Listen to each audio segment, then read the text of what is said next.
குழந்தைகள் திருவிழா மிக சிறப்பாக நடைபெற்றுக் கொண்டிருக்கிறது.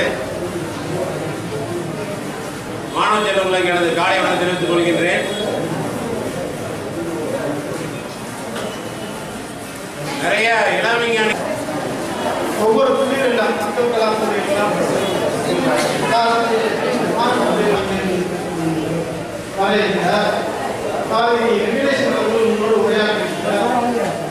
கல்லூரியிலிருந்து 100 டிவிடி, ரகுர் பாண்டியிலிருந்து ஒரு 100 டிவிடி கொடுத்திருக்காங்க.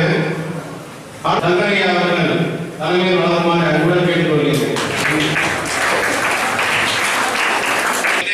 இளவிஞ்ஞானிகள் 240 மாணவர்கள் இணைந்து மறைந்த சங்கரையா அவர்களிடம் வந்து கொடுமை காமிச்சேன். ரொம்ப நல்லா இருக்க